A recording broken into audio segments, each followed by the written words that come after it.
Hey, guys. Welcome to Building This Community. This is your city business and policy development podcast. We're your hosts, Luke Patrick and Andrew Klump. Welcome to this week's episode of Building This Community. Our guest today is Natalie Harris, who is the Executive Director of the Coalition for the Homeless, as well as co-chair of the Kentucky Interagency Council on Homelessness. Natalie, how are you? Great. Early in the morning, but I'm doing well today. Thank you so much for joining us today. We definitely appreciate it. I gave, a quick overview of your background, but can you just give us a little more depth?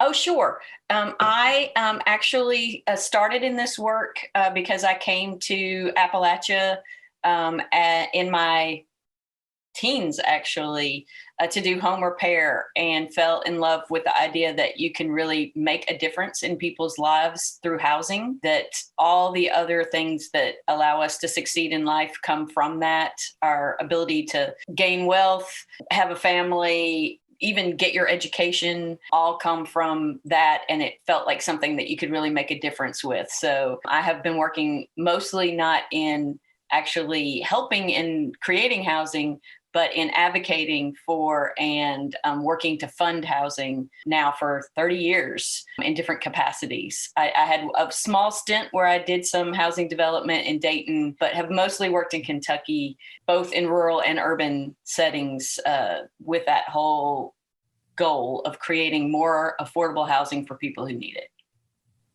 That's incredible. And I guess my first question is, with building homes and affordable housing, that's really directed at preventing homelessness. Is it homelessness or houselessness? I've kind of heard both iterations, but I'm just kind of curious your opinion.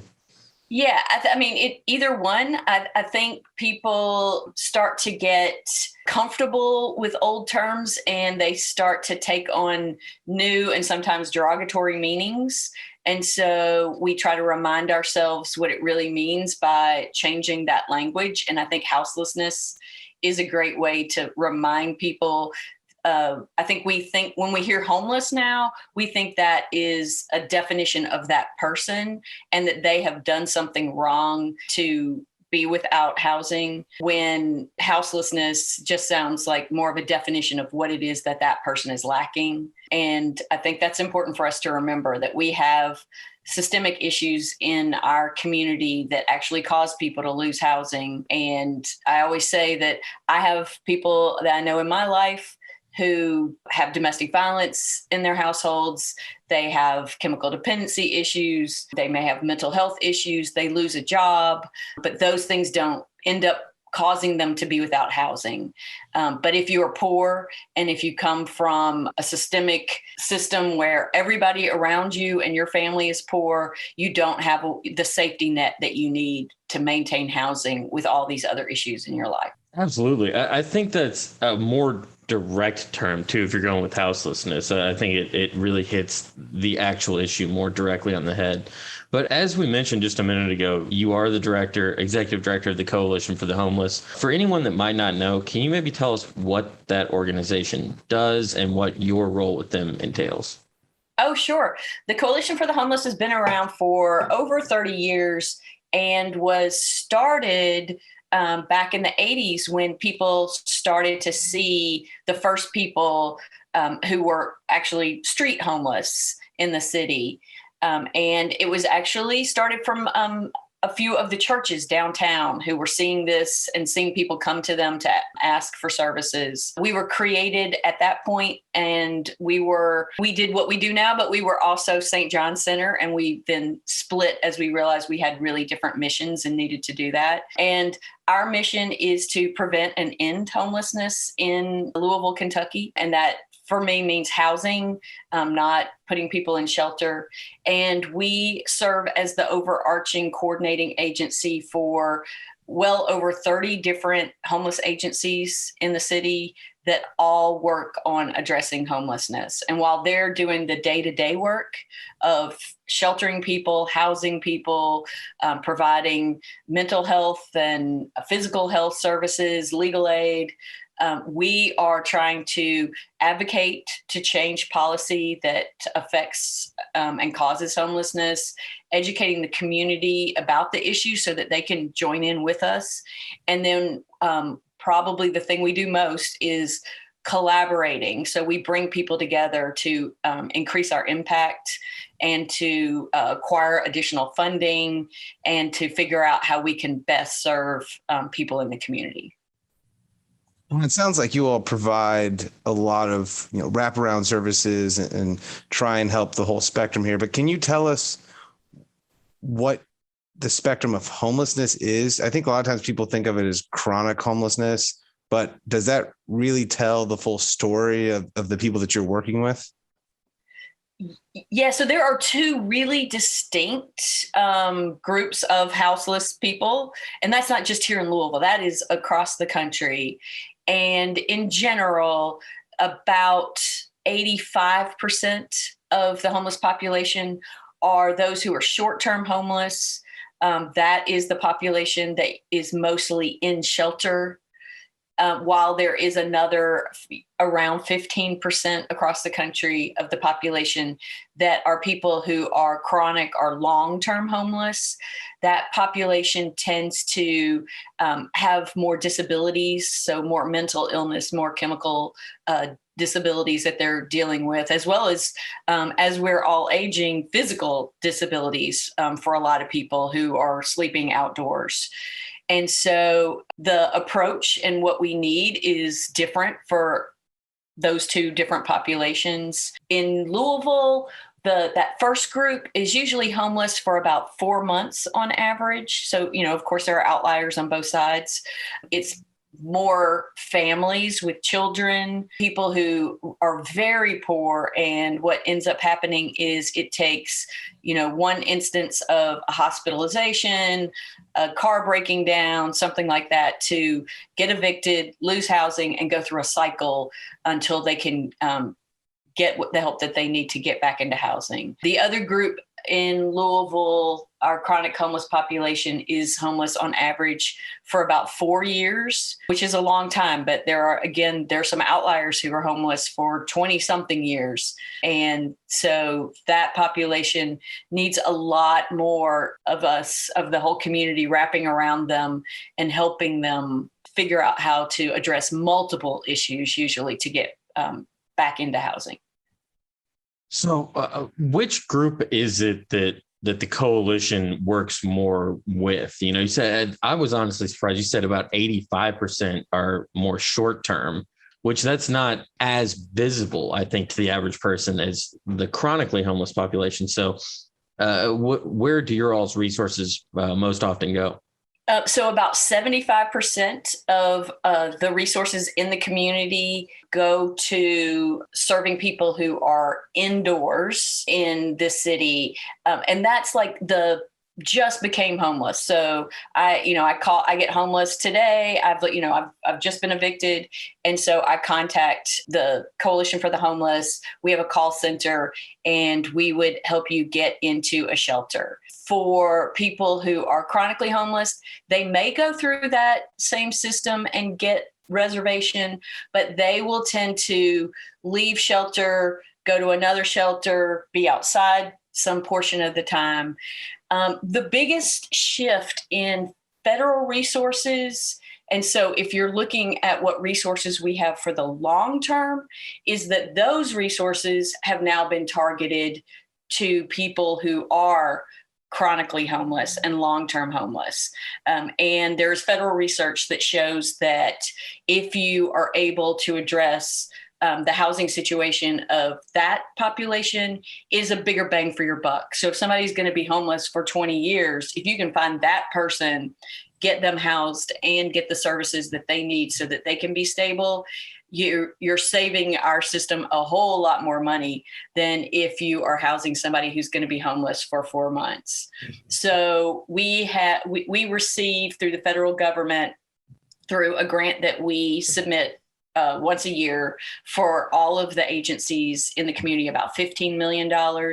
And over half of that money is used to serve those that are in greatest need, that have the most disabilities, have been outdoors the longest, and probably are older in age and have the greatest needs. So that group is more likely to get permanent housing resources. That makes a whole lot of sense, in terms of where your money is going to give you the highest return, I guess, on your efforts. But we mentioned a little bit ago mental health and maybe addiction. What role does that play in the homeless situation in Louisville versus maybe just simple monetary struggles? So usually, and I thought we had a session yesterday, and I thought Councilwoman Nicole George did a great job from her history of working with people, of talking about when you first become homeless versus long-term homelessness. And usually when people first become homeless, it has to do with some loss of income. The greatest reason that people initially become homeless is a loss of employment, but it could be some other large hit in income, or it may be that somebody does have disabilities and they are taken care of by a parent who dies and they lose income that way. But what homelessness does to people, being isolated in that way, even if you may be visible on the streets, is it really causes new mental health issues. And I think a lot of us are understanding that during COVID. I have felt a lot of anxiety, a lot of depression, all of those things during COVID because of all the unknown and all of the feeling of helplessness.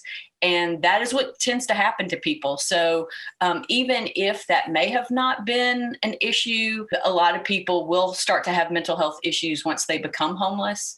The other thing is people who live in poverty and have traumatic issues happen to them as children tend to have more trauma in the rest of their life and have to come up with ways to overcome that trauma.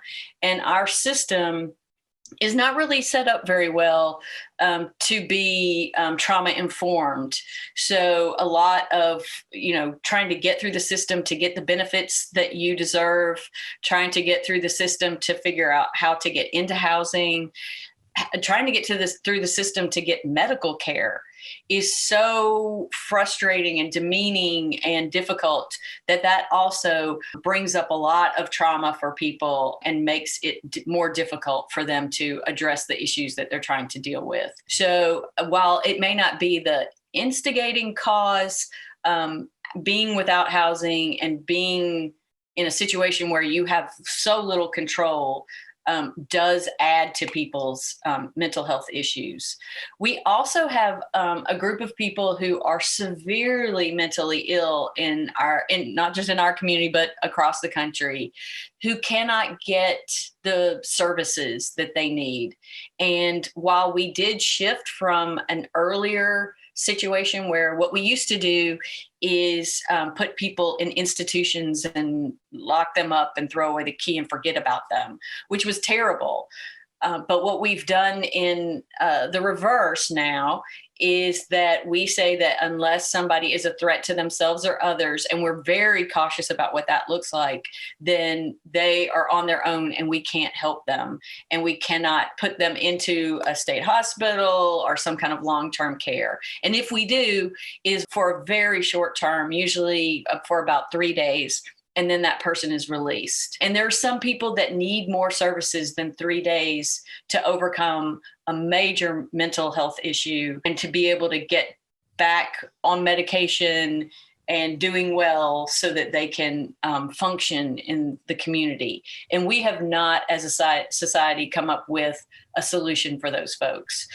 Sometimes we are able to find those folks, get them into housing first, and then we are able to stabilize them there so that we can get them back onto medication or help them, deal with other issues in their lives.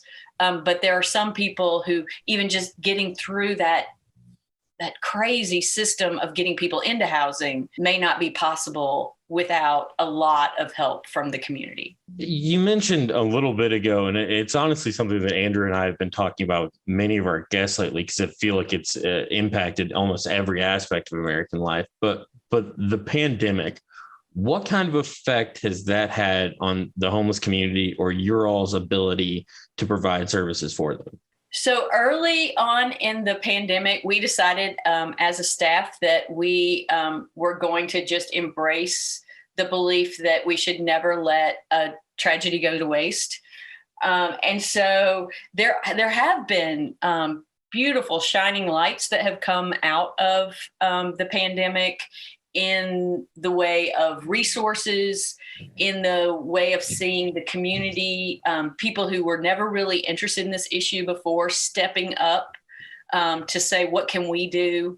We had very early on in the pandemic, one of the bright lights were the number of foundations who pivoted their work and retargeted funding to go to the least of these during COVID to make sure that people were taken care of. The Housing Authority had the ability to change their waiting list so that homeless people went to the top of the list and were able to get into housing, especially families, so that they would not be on the streets during an international pandemic. And then we were also able to get some policy wins, getting some changes, even things, like people being able to have virtual mental health counseling or, other virtual meetings to file your paperwork for housing. So a lot of those things did happen. So I don't want to say that everything over the last 18, 20 months has been negative, but it also has been really hard for people to deal with the isolation. People were afraid to come into congregate settings. So we saw more people out on the streets. We did not, for the safety of everyone, there was no clearings for a period of time. And so homeless camps started to build up without there were immediate services to folks there, but not long-term services like getting people into housing and helping them with, whatever their needs were. And so we also saw things like increases in domestic violence and children not able to go to school where teachers could be looking out for them. And so I think it will be years of addressing a lot of the trauma and mental health issues that all of us experienced during that time. We did actually decrease the number of homeless people in the city during the time because of those additional resources. But I think even though a lot of those people are in housing and a lot of people were not evicted because of the hard work that people did to keep people from being evicted during COVID, I think those people still experienced a lot of trauma going through the experience of every day wondering, is this the day my landlord's going to kick me out because I'm trying to figure out how to get this money to not get kicked out because I've lost my job. So as a country, I think there was a lot of harm, even while there was a lot of good of people, reaching out and trying to help each other. Yeah, and I think that's pretty apparent. One thing you mentioned there, though, was the clearing of existing homeless communities now that was on pause during the pandemic. We're starting to see that again, at least in Louisville. That's on the condition, though, that Louisville is now creating this new safe place, kind of a general congregation for some of the homeless to relocate. What can you tell us about that effort and kind of how does the Coalition of the Homeless feel about that as a potential solution? Yeah, so there is national research that I do think bears out in what we're seeing here with the safe outdoor space, which is that I think a lot of people look at solutions for homelessness that they think will be cheaper or quicker to put into place. And outdoor safe spaces or shelter, tiny houses, a lot of those are seen as being like a quick fix for homelessness. And sometimes that bears out, but usually not. I think a lot of people don't understand the cost for addressing homelessness a great deal of it is the services that people need and the people that need to be hired to help those folks. And so having it outdoors may not be as cheap as people thought that it was going to be. I think they're going to be able to serve 40 to 50 people in that camp setting. And we're going to spend about $4 million over the term of the program. So while that might seem like an easy solution, I don't think it's as easy or any easier than doing something that would have been indoors. And if I lived somewhere where there was no bad weather, that might be a great solution. But that's my biggest fear, is making sure that we have indoor plumbing and all the things that you and I would want. So indoor plumbing, showers, services. And the one thing I can say that has allowed us to be hopeful about the safe outdoor space is that the design that I have seen shows that it will include a lot of services. And to me, that makes me more hopeful that it won't just be a ghetto where they put up a fence and say homeless people can go there, that it's actually a service-rich environment where people can go and get the services. So I'm hopeful about it. But my energy and the coalition's energy has really been targeted toward housing and the type of housing I would want to live in, which, includes plenty of space, showers, running water, a really nice bed that I can sleep in at night, and some space of my own instead of a congregate setting. And so that's what we're really pushing for. I think that makes sense. And I don't blame people for looking at as many alternatives as possible, because I think it is a complex issue. But I think you're right in that the services need to be at the forefront of whatever the solution is. But with that said, I think the availability of affordable homes and the overall housing market, which I think you alluded to earlier in this interview, plays a significant role. One, kind of how do we get a greater amount of affordable homes? And what is the role of developers in that? Do we have incentives for developers to build more affordable homes? Yes, I love that you asked that. We need 31,000. And actually, the Affordable Housing Trust Fund in Louisville has created some of those units. So let's just even say we need 30,000 affordable housing units for the lowest income people in our city. Louisville, and it's a good and bad thing. We are a much poorer city than most of the large cities in the country. And the positive part about that is that we haven't, at least let's hope we keep it this way, we haven't gentrified the poor out of our city. So if you go to most large cities in the US now, there are no poor people who can live there anymore. LA is a huge example. If you want to work in LA and you are, on the lower income of that community, you have to drive 2 hours to get there to work because there's no place affordable to live within the city.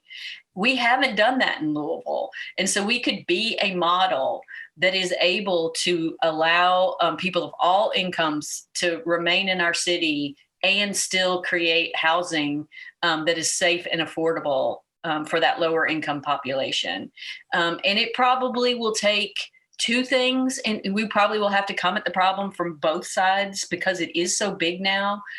We have really ignored as a country the issue of affordable housing for 30 years. It was seen as a federal issue for decades. And we may not have done it in the best ways. We created public housing, but that was in large buildings with lots of people, and that probably wasn't the best way to do it.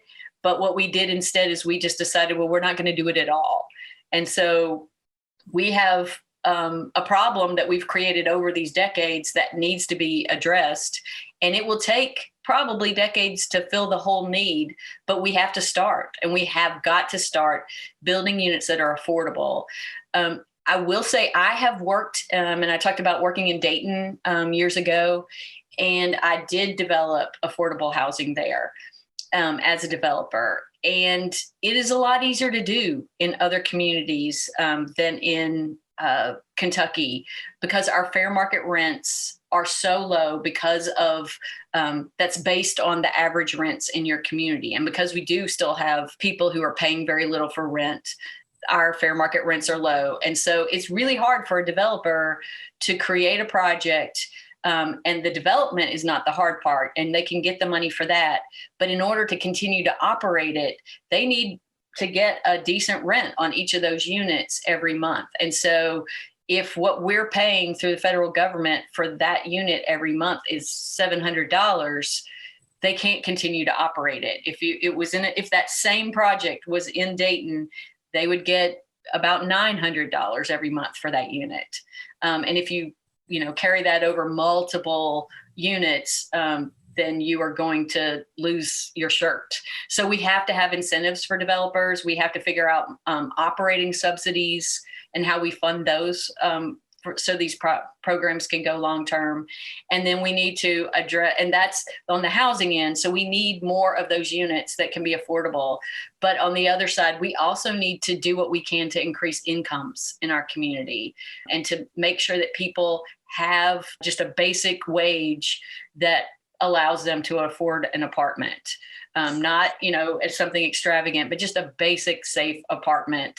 If you work full time, there's no reason, or work two jobs, there's no reason why you shouldn't be able to just afford a place for your family to stay. Well, I guess let's clarify something. Are you speaking more to government housing or affordable housing, market rate housing? Because I know a lot of those terms can be confusing and people mix them up. What do you think? Or we just need more of the above? What are we missing? So according to the assessment that was done by the city on the housing needs assessment, it really showed that if you look at higher incomes within the city of Louisville, we really do have an adequate stock of housing units for those populations. But once you hit people who make 30% of or less of the median or the average income in our community. And so, for example, if you were a single person in an apartment, that's $16,000 or less. So we're talking about really low income people.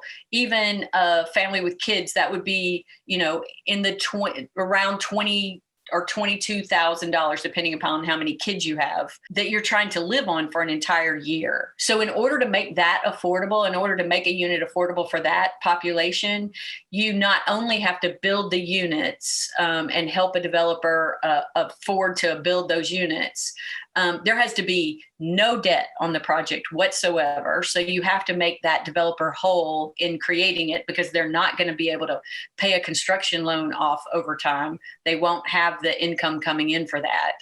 And then that people at that income are going to be able to pay $100, $150 a month in rent. So there has to be some kind of subsidy that makes up the difference. And what most affordable housing developers do is they get that subsidy through federal. The most known program is the Section 8 program, which here is administered through the Housing Authority. But there are other rental assistance types programs. And then there are people who get really inventive with it.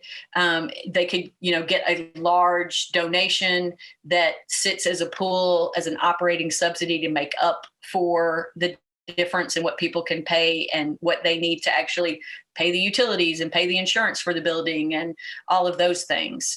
So it takes two pieces of funding just to do the building, which is the construction money and the operating subsidy. And then if you're talking about the kinds of projects that the city is working on developing now, which is really exciting, supportive housing, you have to find a third source of funding, which is going to pay for the services that would be there on site for folks. So it is a lot of work for a developer to put together this kind of deal.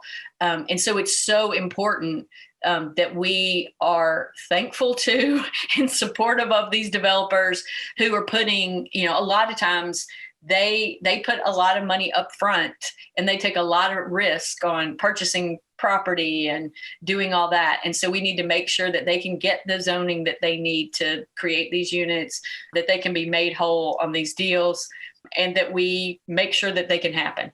Another thing that we're curious about is, are you familiar with any programs or initiatives that you've seen in other cities or states that you would like to see implemented here? Yeah, I think the biggest thing is this supportive housing. Kentucky really missed out in two ways. If you just simply go to Ohio, for example, and they are a model for the country, but Ohio prioritized supportive housing early when there was federal money to go toward that. Because we actually, 15 years ago, still had a large number of housing units that were not being fully used in Louisville back then, we focused on using federal resources that came down for homelessness on putting that into the subsidy side of things. So we would take a lump of money and allocate it out to individuals, tell them to go find an apartment. We would pay that landlord. And that is how we did housing for homeless people here in Louisville for a long time. At the same time, other communities, and like I said, it's part of it is because the rents are so low here that there weren't developers interested in creating new units. And we did have, at that point, an adequate number of units. But we kind of missed the boat and we didn't create new units. And so that's what we really need to do right now, that while we have resources. The city received about $10 million in federal home money. We have been talking about how they're going to spend the American Rescue Fund dollars, and we're pushing for at least $100 million of that to go for the very lowest income people to get housing that they need, and to do that by creating units, not just by putting the money into the operating subsidies. And so I think that's where we're really behind. And we're going to need those units in the future, as well as continuing, to find those operating subsidies. Yeah, I think the COVID relief money, the ARPA money, that has the opportunity to be, once in a generation style, game-changing money that could really solve a lot of major issues. And it'll be interesting to see, how Louisville ends up spending that money. But we're starting to wrap up here a little bit. So I guess this is the point where we want to give all of our guests the opportunity. If you have any other projects, I know you can plug anything you want. So anything you'd like to promote, the floor is yours. Yeah, so I would love to ask people if housing is your issue, and I can't imagine you got to this point in this interview if you're not interested in housing and homelessness and getting into this kind of detail of it. We have really been pushing the city to allocate as much money as possible toward this housing cause. You said it so well that this is like a once in a lifetime opportunity. And so I do welcome people to go to our website. It's louhomeless.org. And right there in one of the headings that will come across the screen, we're asking people to click in, and it'll take you right to a place where you can email your Metro Council member and the city to tell them how important affordable housing is to you. And also not just affordable housing, but affordable rental housing for the lowest income people, which includes people who are without housing. So that is really our big push right now to try to make use of this fantastic opportunity and to do it as a community. It's been really exciting to see. There were community meetings where people came to speak about what were their top issues. And it was really exciting to see the city put housing and homelessness as the top issue as they came in to speak to both Metro Council and the mayor's office. So we want to keep that going. I don't know how long it'll take the city to put together their final plans for how they're going to allocate the money. So the sooner the better. Yeah, you love to see the community getting energized about subjects like that. That's really awesome. But as we just said, Natalie, we really are wrapping it up. But before we can let you go, we do ask all of our guests this final question. If you had the power to change one policy here in Louisville, just kind of snap your fingers and make it happen, what would it be? Right now, I would have to say that the one policy that I would change is our court systems. We learned well during the pandemic that our eviction court system does not work. It is completely on the side of the landlord versus the tenant. And if we could change policy so that, one, we had more information on how to reach out to people who were being evicted early and help them through the system. Two, so that to keep some of the things that we have gotten in place. And I am so thankful to the judges who were there and willing to do this for us, to ask. They are now asking landlords to be present in court, which they didn't have to do before, and to also to accept money that is there to help the tenants instead of evicting them right away. And so if we could keep those policies in place, then we can work toward the preventing of families becoming homeless instead of trying to help them, pick up the pieces after they've been evicted. It's been really exciting to do that work, and we want to make sure those the wins that we've had stay, and that we're able to make some more changes to allow us to reach out to more people during eviction. Yeah, I think that's actually one of the most well explained and thought out answers we've gotten. Just the causal relationship between the court system and the eviction rate. So I definitely get where you're coming from on that. But with that said, thank you so much, Natalie. We really do appreciate you hopping on with us today. Yeah, it was a great conversation. Really, thank you. Yeah, thank you. Thank you both. We'll pick back up with our reaction segment after a word from our sponsor.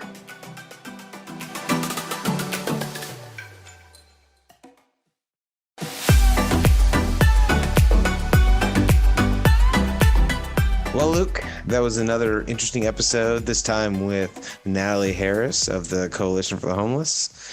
This episode seemed very timely, at least in Louisville. We've seen in the past couple of years a spike of homelessness after we'd seen a decline for the last decade. And Louisville, the city, is actually proposing a new type of supplemental housing facility, I guess you could call it, where they're essentially putting an outdoor space for the homeless to more congregate to as a potential solution. But beyond that, Natalie gave a really good, broad understanding of what the type of homelessness is in Louisville and around the country, and kind of how they're working to prevent it. So, just starting off, what was some of your key takeaways? Well, it was a great episode. Homelessness, something we've touched on in other episodes, just kind of casually, like a quick mention here and there. It was nice to be able to dive in a little bit deeper. I think the thing that stood out to me, the ratio of temporary to chronic homeless, I was a little bit surprised to hear that it's like over 80% of homeless people, it's only a temporary issue, averaging around 4 months. As you mentioned, obviously, there's outliers to those statistics, but it was pretty interesting. Not exactly in line with what I maybe expected, but that's why we have these guests on, to get the real take. Yeah, and it was interesting to say that like most of the homeless are short-term, and that 75% of the resources go to short-term homeless. So it does seem like it makes sense where we're putting our money where the highest need is. But she did say the city saves a substantial amount of money by helping the chronic homeless.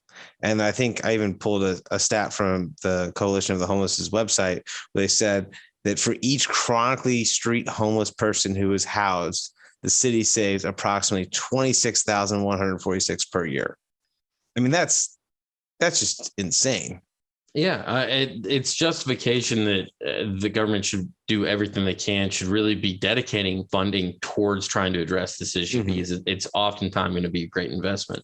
Well, but I just kind of think about, is it more important to, and I don't know that there's a true answer for this, but is it more important to spend time helping the chronic homeless get housed or to prevent the chronic homelessness from ever happening?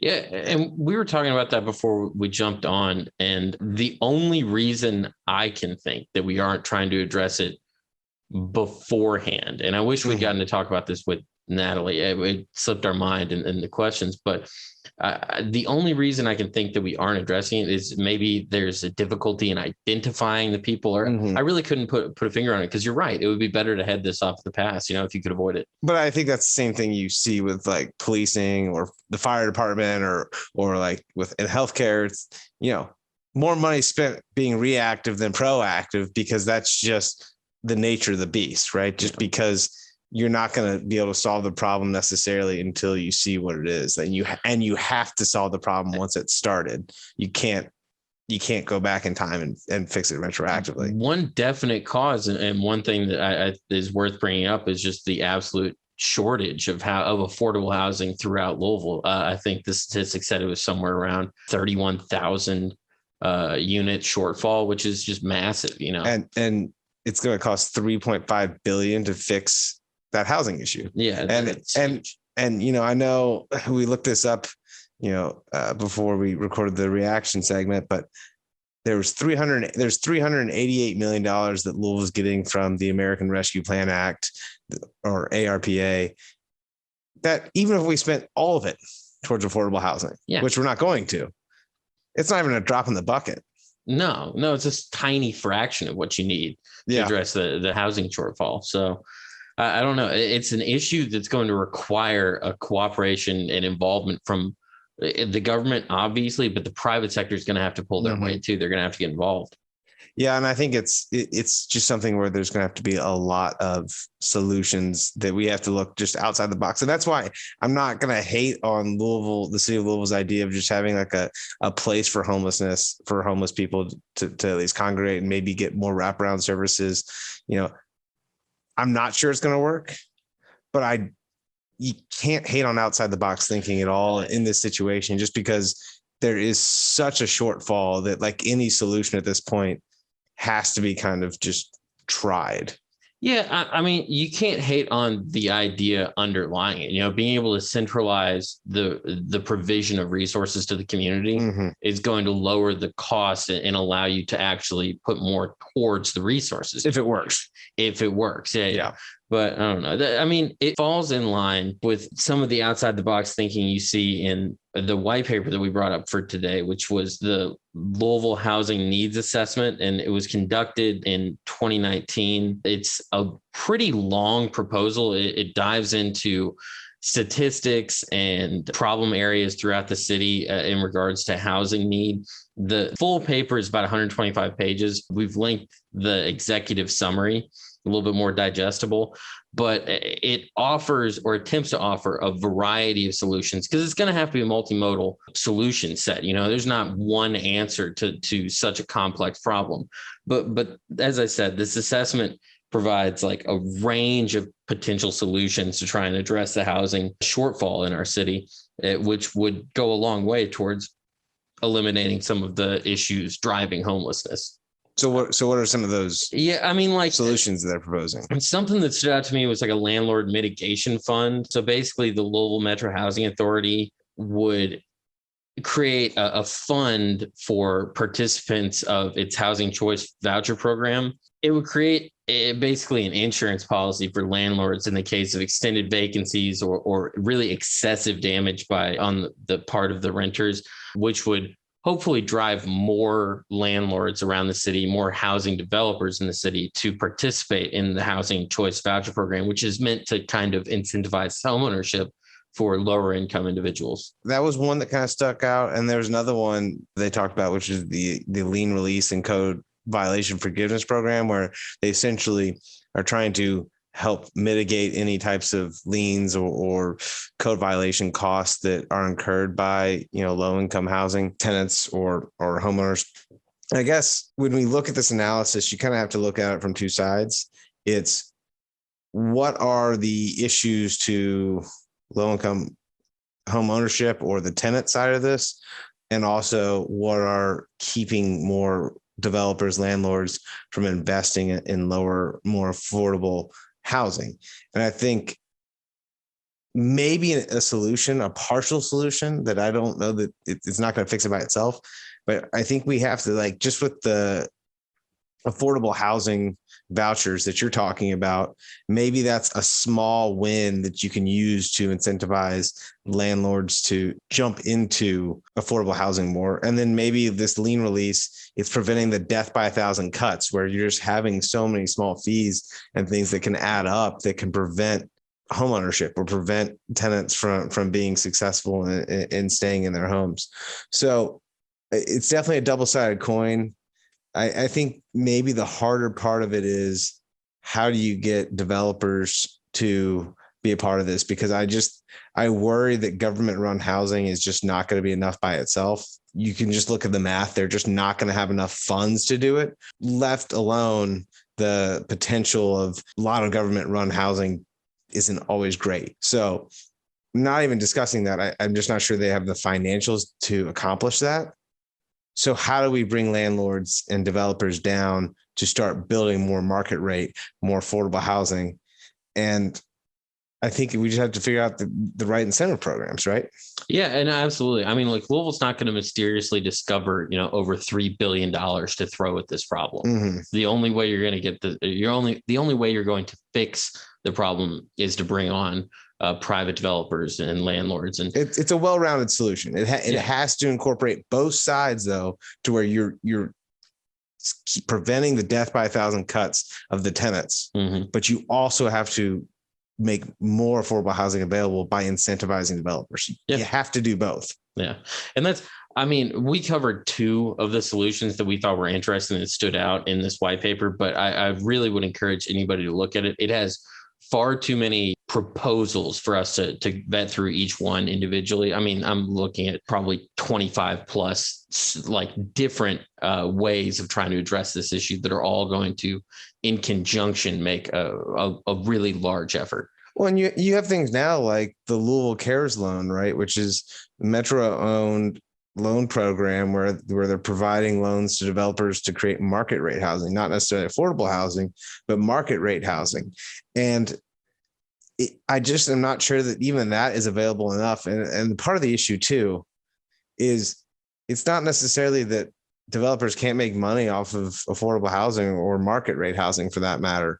It's that they can just make so much more doing other type of developments, right? I mean, going for high-end lofts or suites or whatever you want to call it, they're just going to make more money doing it.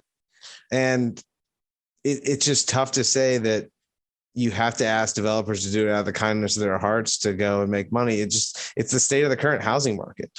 It definitely is. Another component of this, we're talking about developers, and I think when we mention that, we're talking about like large scale developers, people that can really move the needle. But as you brought up, Andrew, before we started this conversation, there's kind of a gap in the middle. Yeah, it's called the missing middle. I think it's a common like urban planning concept, and it's just that you have a lot of single family homes and you have a lot of apartment buildings, big complexes, but you just don't have a ton of those duplexes, fourplexes. The Highlands has a number of them, and they used to be fairly affordable, but they've just skyrocketed because the demand for the neighborhood's gone up and the housing market's gone up. If you could see more of those in even mid-market housing, right? Not even necessarily low income areas, and then put more of those missing middle duplexes, fourplexes, in lower income, mid-income places, I think that could help alleviate some of the issues.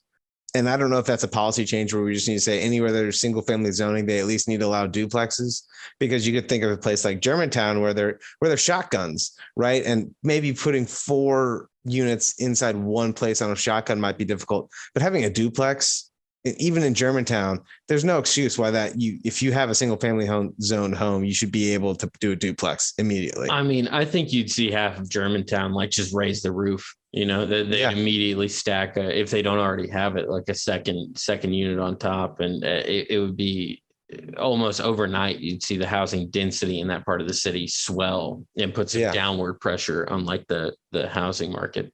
Yeah. So I think the missing middle is just a policy perspective that could allow for a little more alleviation. And I'm not sure that it would dip low enough into the values, but maybe in certain markets it would. It just depends.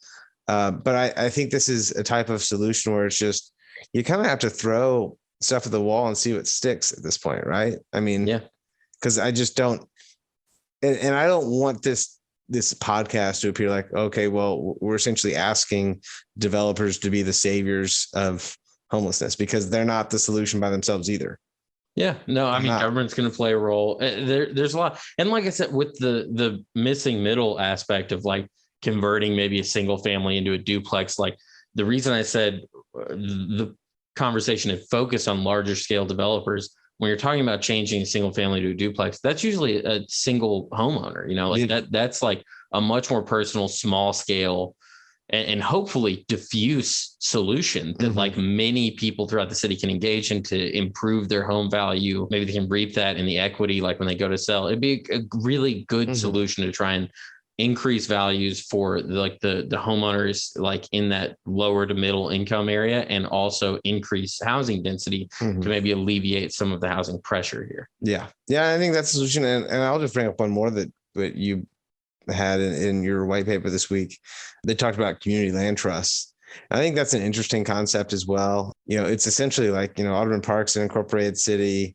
It could be kind of like a homeowners association uses deed restrictions, so they're not the same as an actual government.